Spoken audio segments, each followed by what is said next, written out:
विजय दिला, विजय दिला, विजय दिला, विजय दिला, विजय दिला, विजय दिला, विजय। नमस्कार, आप देख रहे हैं एबीपी गंगा। मैं हूं स्नेहलता शुक्ला। 10 का दस्तावेज शुरू होता है और आज देखिए निकाय चुनाव के पहले चरण का प्रचार थम गया।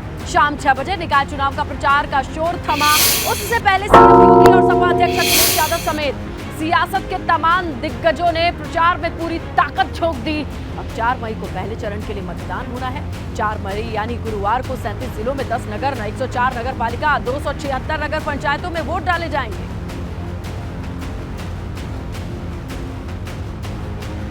तो देखिए 6 बजे चुनावी शोर थम गया। पहले चरण के लिए पूरी ताकत झोंकी, एड़ी चोटी का जोर लगाया। तमाम छोटे बड़े नेताओं से लगाए दिग्गजों ने भी प्रचार किया। दरअसल यूपी में कुल 18 मंडल हैं। चुनाव आयोग ने इन मंडलों को 2 भागों में बांट करके चुनाव कराने का फैसला लिया। पहले चरण में 9 मंडल के 37 जिलों का चुनावी शोर आज शाम 6 बजे थम चुका है।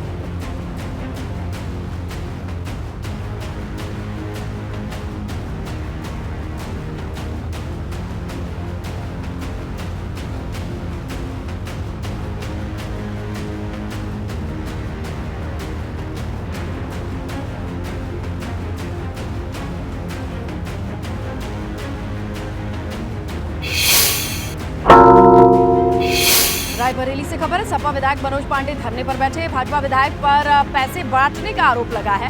कार्यकर्ताओं के साथ धरने पर बैठे मनोज पांडे मौके पर पहुंची पुलिस ने धरना खत्म कराया। तो रायबरेली से मनोज पांडे सपा विधायक हैं, धरने पर बैठ गए। पैसे बांटने का आरोप विधायक पर, कार्यकर्ताओं के साथ वो खुद धरने पर बैठे। मौके पर पहुंची पुलिस ने धरना खत्म कराया। रायबरेली से सपा के प्रमुख सचेतक भी हैं, ऊंचाहार से विधायक भी हैं। रायबरेली में मनोज पांडे वो कार्यकर्ताओं के साथ धरने पर बैठ गए। आरोप ये है कि पैसे बांटे गए हैं निकाय चुनाव में और इसी मद्देनजर उन्होंने अपना विरोध दर्ज किया, प्रदर्शन किया। तमाम कार्यकर्ताओं के साथ मौके पर पहुंची पुलिस ने मामले को शांत कराया। पुलिस के हस्तक्षेप के बाद ये मामला शांत हुआ। पुलिस ने धरना खत्म कराया। लेकिन ये बड़ा आरोप सपा विधायक की ओर से मनोज पांडे का आरोप है कि बांटे गए हैं पैसे, कैश बांटा गया है। नियमों को ताक पर रख करके और अपना विरोध दर्ज करने के लिए वो अपने समर्थकों के साथ प्रदर्शन करने लगे, धरने पर बैठ गए। मौके पर पहुंची पुलिस ने मामला शांत कराया। तो रायबरेली से ये तस्वीरें देख रहे हैं आप। ये बड़ी खबर है जहां मनोज पांडे धरने पर बैठ गए समर्थकों के साथ। समाजवादी पार्टी के विधायक हैं और उन्होंने आरोप लगाया कि निकाय चुनाव में पैसे बांटे गए हैं।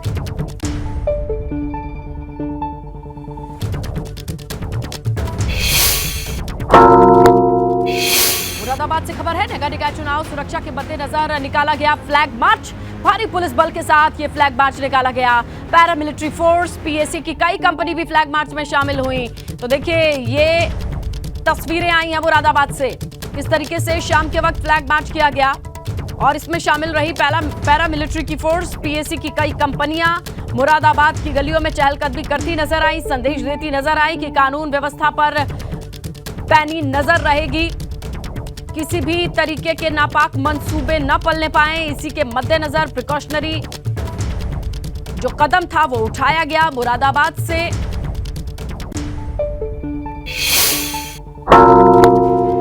नगर निकाय चुनाव को लेकर कि श्रावस्ती में भारत नेपाल सीमा को 2 दिन के लिए सील किया गया है। सीमा पर एसएसबी अर्धसैनिक बलों की तैनाती की गई है। 62 किलोमीटर की सीमा पर आवागमन पूरी तरीके से रोक दिया गया है। जरूरी चीजों का ही आवागमन होगा। सीमा पर जवानों ने पेट्रोलिंग शुरू कर दी है। आज पहले चरण के चुनाव के लिए प्रचार का शोर थमा है। 4 मई को श्रावस्ती में मतदान होना है।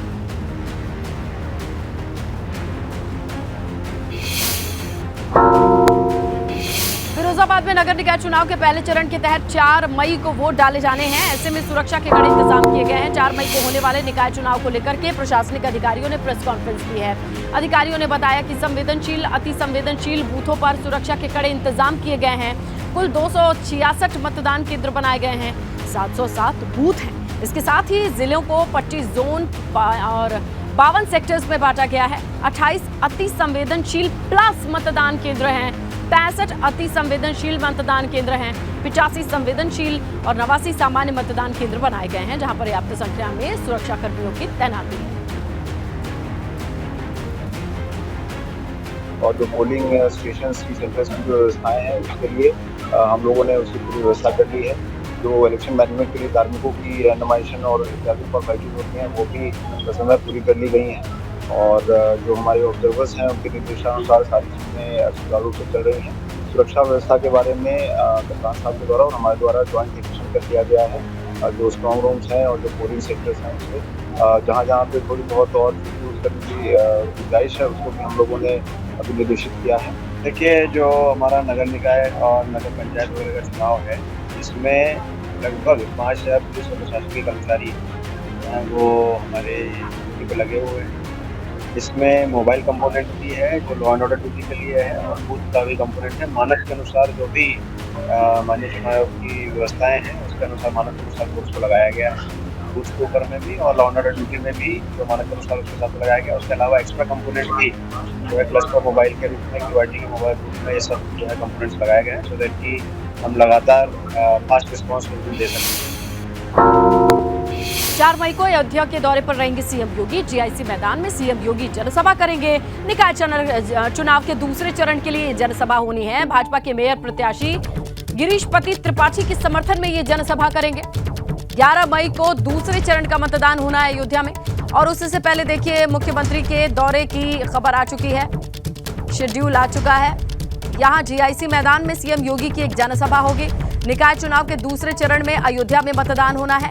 ऐसे में बीजेपी प्रत्याशी के लिए वो वोट अपील करेंगे। 4 मई का दौरा है, जिस दिन पहले चरण का चुनाव होगा। दूसरे चरण की चुनाव प्रचार की रफ्तार देने के लिए सीएम योगी अयोध्या मौजूद रहेंगे। कन्नौज में डिंपल यादव की सभा में बेकाबू हुए कार्यकर्ता। सौरिख में नुक्कड़ सभा के दौरान कार्यकर्ताओं ने धक्का मुक्की की। बड़ी मुश्किल से मंच तक पहुंची डिंपल यादव। सपा कार्यकर्ता पर नाराज हुई डिंपल यादव। निकाय चुनाव में सपा प्रत्याशियों के पक्ष के लिए जनसभा करने पहुंची थी डिंपल, लेकिन बेकाबू समर्थकों की भीड़ को देखते हुए वो भी नाराज और असहज हो गईं, क्योंकि ये समर्थकों की भीड़ मंच तक पहुंचने की कोशिश में आ गई। धक्का मुक्की की स्थिति हुई। देख सकते हैं हम कि पुलिसकर्मी और सिक्योरिटी में डिंपल के लगे लोगों को काफी मशक्कत करनी पड़ी। ऐसे में अपना संदेश देने में दिक्कत आ रही थी। खुद समाजवादी पार्टी के ये समर्थक हैं जो जुटे हुए थे डिंपल यादव को सुनने के लिए, देखने के लिए, लेकिन यहाँ पर धक्का मुक्की हो गई। बहुत मुश्किल हुई सिचुएशन कंट्रोल करने। खबर इटावा से है, जहां लंबे समय के बाद रामगोपाल यादव, शिवपाल यादव एक साथ नजर आए। दरअसल सपा प्रत्याशी ज्योति गुप्ता के कार्यालय का उद्घाटन होना था। एक मंच पर दोनों नेता साथ नजर आए। आपको बताया कि सपा ने इटावा से शिवपाल के करीबी अदरीस अंसारी को टिकट दिया था, लेकिन बाद में फिर से टिकट बदल दिया गया, जिसके बाद अदरीस अंसारी ने बसपा से नामांकन कर दिया। इसी को लेकर के माना जा रहा था कि दोनों नेताओं का एक साथ होना मुस्लिम वोटर को रिझाने की कोशिश है। इस बार इटावा नगर पालिका परिषद में त्रिकोणीय मुकाबला नजर आ रहा है। मैं जानता हूं कि कहीं कहीं शासन के बल पर सत्ताधारी दल गड़बड़ करने की कोशिश करेंगे, लेकिन मुझे नहीं लगता कि इटावा में या इटावा जिले में कहीं भी प्रशासन की तरफ से कोई गड़बड़ी की जाए। मुझे कोई उम्मीद नहीं, अभी तक इस तरह की कोई सूचना भी नहीं। इसलिए न तो किसी की धमकी से डरिए। आप जानते हैं जो धमकी देने वाले उनकी हैसियत क्या है। जिस दिन सत्ता का कवर उनके ऊपर से हट जाए तो वे दिखाई नहीं पड़ेंगे। कहाँ हमारा कार्यकर्ता खड़ा होगा, ढूंढोगे, माइक्रोस्कोप से देखोगे कहाँ है, दिखाई नहीं पड़ेंगे। तो ऐसे लोगों की धमकियों से डरने की कोई जरूरत नहीं। एटा पहुंचे सपा नेता और बदायूं से पूर्व सांसद धर्मेंद्र यादव ने बड़ा बयान दिया है। धर्मेंद्र यादव ने कुश्ती संघ के अध्यक्ष ब्रजभूषण शरण सिंह की गिरफ्तारी की मांग की है। इसके साथ ही उन्होंने कहा कि देश के पहलवानों को न्याय मिलना चाहिए, मामले की निष्पक्ष जांच होनी चाहिए। पूर्व सांसद ने कहा कि अखिलेश नेताजी के विचारधारा को आगे बढ़ाने का काम कर रहे हैं। साथ ही कांशीराम के सपनों को यूपी की राजनीति में अखिलेश यादव ही पूरा कर रहे हैं। कि समाजवादी पार्टी की साइकिल का एक पहिया अगर डॉक्टर राम मनोहर लोहिया जी की विचारधारा है तो दूसरा पहिया बाबा साहब भीमराव अम्बेडकर जी की विचारधारा है। जहाँ नेताजी की धारा को आगे बढ़ाने का काम आले अखिलेश यादव जी कर रहे हैं, वहीं मान्यवर काशीराम जी के सपनों को भी अगर कोई पूरा कर रहा है उत्तर प्रदेश की राजनीति में तो माननीय अखिलेश यादव जी। एटा की अलीगंज नगर पालिका परिषद के अध्यक्ष पद की भाजपा प्रत्याशी सुनीता गुप्ता ने कहा कि चुनाव में उनकी किसी से कोई मुकाबला नहीं है। वो अपने स्वर्गीय पति संदीप गुप्ता के सपनों को पूरा करने के लिए अलीगंज नगर पालिका को भ्रष्टाचार मुक्त बनाएंगी।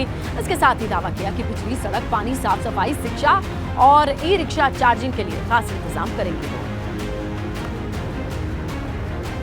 जी, मैं सुबह से शाम तक तो सभी लोगों के पास जाती हूँ। मुझे भरपूर प्यार भी मिलता है, सबका आशीर्वाद भी मिलता है। मेरे पति को बहुत मिस करते हैं और मैं ये कोशिश करूँगी कि अपने पति की यादें हमेशा उनके प्रति जिंदा रखूँ। मेरी ऐसा कुछ भी नहीं है, मैं सिर्फ किसी से कंपटीशन नहीं है, मैं केवल अपने पति को सपना पूरा करने के लिए इस मोड़ पे खड़ी हूँ। बरेली में निकाय चुनाव को लेकर के बीजेपी ने पूरी ताकत झोंकी। बीजेपी प्रत्याशी उमेश गौतम के लिए प्रचार में जुटे दिग्गज नेता वन मंत्री डॉक्टर अरुण कुमार, पूर्व केंद्रीय मंत्री और सांसद संतोष गंगवार ने भाजपा प्रत्याशी के लिए प्रचार किया। सीबीगंज में ढोल नगाड़ों के साथ घर घर जाते वोट मांगते दिग्गज नजर आए। आपको बताएं कि सपा के संजीव सक्सेना का टिकट काटने से कायस्थ समाज जो है वो सपा से नाराज बताया जा रहा है। इसका फायदा उठाने की कोशिश में बीजेपी है।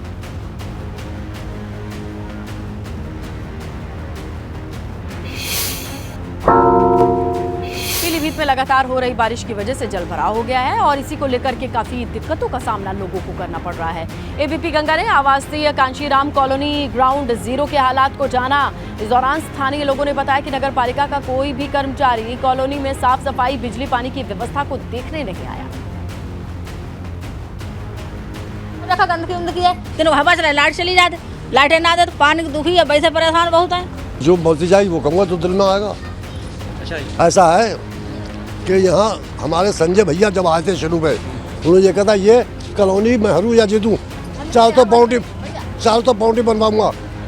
जीते फिर दोबारा मंत्री बन गए, आज तक देखने नहीं आया कॉलोनी में क्या हाल है। देखिए, पहली बात तो ये है कोई जीते कोई हारे क्या फर्क पड़ता है किसी के ऊपर, ठीक। हमें कभी कोई नहीं देखता है आगे और ना कभी देखा है। यहाँ लाइट है, यहाँ इतनी गंदगी है, महामारी फैली। आप जरा इधर नजर उठा के देखिए कितनी गंदगी है। यहाँ बच्चे खेल नहीं सकते, ना यहाँ पार्क की व्यवस्था है, कुछ भी मतलब यहाँ ठीक ठाक नहीं है। वोट मांगने हर कोई आता है हाथ जोड़ करके, जो कोई जीत जाता है बाद में कोई किसी के लिए कुछ नहीं करता है। स्थानीय नगर निकाय के चुनाव को लेकर तमाम सियासी दल अपने अपने तरीके से जनता के बीच पहुँचने लगे हैं। ऐसे में लगातार 15 सालों से चेयरमैन पद पर रही बिमला जायसवाल और उनके पति प्रभात जायसवाल की मुश्किलें अब थमने का नाम नहीं ले रही हैं। लगातार 2 दिन से आसमान से बरसी बारिश ने बिमला जायसवाल की मुसीबतें अब बढ़ा दी हैं। ऐसे में सोशल मीडिया से लेकर भाजपा के तमाम कार्यकर्ताओं और प्रत्याशियों के बीच इस नगर पालिका पीलीभीत में जलभराव और कीचड़ जैसी समस्या को लेकर अब साफ तौर पर सियासी तंज कसना शुरू कर दिए हैं। ऐसे में भाजपा के जो समर्थक हैं वो साफ तौर पर कहते नजर आ रहे हैं कि अब पूरे शहर में नगर की जगह नरक बन गया है और कीचड़ में कमल ही खिलेगा। इस बात को लेकर भाजपा प्रत्याशी को भरपूर समर्थन मिल रहा है और लगातार जो भाजपा की प्रत्याशी हैं वो घर घर पहुँचकर अब नगर पालिका को स्मार्ट बनाने का दावा पेश करते हुए नगर निकाय में स्थानीय सरकार बनाकर डबल इंजन की सरकार को ट्रिपल इंजन की सरकार बनाने का दावा कर रही हैं। अब देखने वाली बात यह होगी कि जनता किसको यहाँ से स्थानीय सरकार की जिम्मेदारी देगी और क्या कमल स्थानीय सरकार में खिल पाएगा, ये अभी देखने वाली बात होगी। कैमरा सहयोगी प्रिंस के साथ प्राण शर्मा, एबीपी गंगा, पीलीभीत। देखिए, सजा के बाद अफजाल अंसारी को दिल्ली स्थित सरकारी आवास को खाली करना होगा। हाल ही में गैंगस्टर मामले में अफजाल अंसारी को एमपी एमएलए कोर्ट ने 4 साल की सजा सुनाई है। इसके बाद लोकसभा सदस्यता भी खत्म हो चुकी है। लोकसभा सचिवालय ने इसकी जानकारी भी चुनाव आयोग को दे दी है। बहरहाल अब उनको सरकारी आवास खाली करना होगा। देखिए हमारे संवाददाता की एक्सक्लूसिव रिपोर्ट। सांसद रहे अफजाल अंसारी की सदस्यता रद्द कर दी गई है। अगर बात करें तो ऐसा इसलिए हुआ है क्योंकि उनको गाजीपुर की एमपी एमएलए कोर्ट ने गैंगस्टर मामले में 4 वर्ष की सजा सुनाई है। जिसके बाद अगर बात करें तो कल लोकसभा सचिवालय ने नोटिफिकेशन जारी करके अफजाल अंसारी की सदस्यता रद्द कर दी है। अब अगर बात करें तो अफजाल अंसारी की ये सरकारी और आधिकारिक निवास है 22 जनपद रोड। अगर बात करें तो ये आवास अब उनको 1 माह के अंदर खाली करना होगा, क्योंकि जिस तरीके से उनकी लोकसभा की सदस्यता चली गई है उसके बाद अब ये प्रावधान है कि किसी भी सांसद की लोकसभा की सदस्यता या राज्यसभा की सदस्यता नहीं रहती है, वो सांसद नहीं रहता तो उसे अपना सरकारी आवास खाली करना पड़ता है। लिहाजा अब अफजाल अंसारी की लोकसभा सदस्यता उनको सजा मिलने के चलते रद्द कर दी गई है, जिसकी वजह से उनको ये अपना सरकारी और आधिकारिक निवास छोड़ना होगा। अब आने वाले वक्त में गाजीपुर में उपचुनाव भी हो सकता है, क्योंकि लोकसभा सचिवालय ने उनकी सदस्यता रद्द करके चुनाव आयोग को सूचना भेज दी है। अब आगे चुनाव आयोग को तय करना है कि गाजीपुर में लोकसभा के लिए कब उपचुनाव की वो घोषणा करे। कृष्ण गोपाल के साथ Avinash Tiwari, ABP Ganga, Delhi. Umesh Pal shootout case में अतीक के वकील सौलत हनीफ की पुलिस को मिली 12 घंटे की रिमांड। आपको बताया कि कल शाम 6 बजे तक पुलिस कस्टडी में सौलत हनीफ रहेगा। धूमनगंज पुलिस ने 7 दिन की रिमांड मांगी थी, लेकिन अब फैसला आया है 12 घंटे की ये रिमांड मिली है। शाम 6 बजे तक पुलिस कस्टडी में सौलत हनीफ रहेगा। 7 दिन की रिमांड थी। धूमनगंज पुलिस ने ये रिमांड मांगी थी, लेकिन फैसला आया है 12 घंटे की रिमांड पर सौलत हनीफ रहेगा। कल शाम 6 बजे तक इसकी मियाद है। पुलिस पूछताछ के लिए, पक्ष को जानने के लिए यह रिमांड मांगती है और अब 12 घंटे की रिमांड दे दी गई है।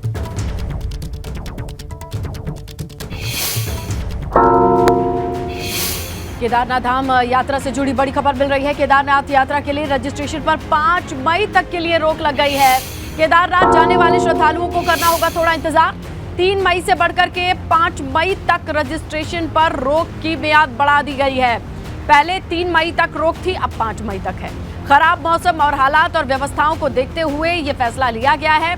मौसम खराब है, ऐसे में लोगों को असुविधा ना हो, किसी तरीके की दिक्कत ना हो, व्यवस्थाएं ना चरमराएं, इसे ध्यान में रख करके ये बड़ा फैसला लिया गया है। रजिस्ट्रेशन के लिए 5 मई तक का इंतजार करना होगा श्रद्धालुओं को। इस दरमियान कोई रजिस्ट्रेशन नहीं कराया जा सकता है।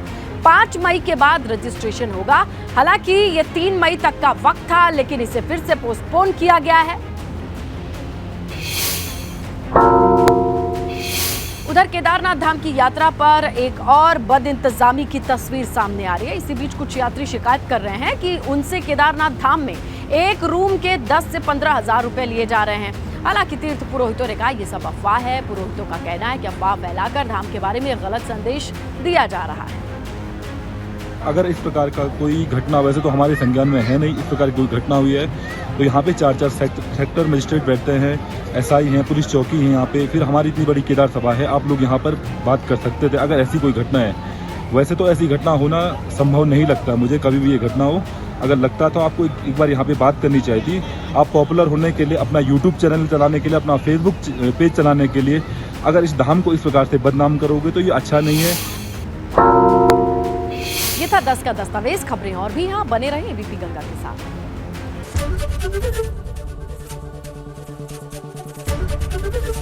एबीपी गंगा, खबर आपकी, जुबान आपकी।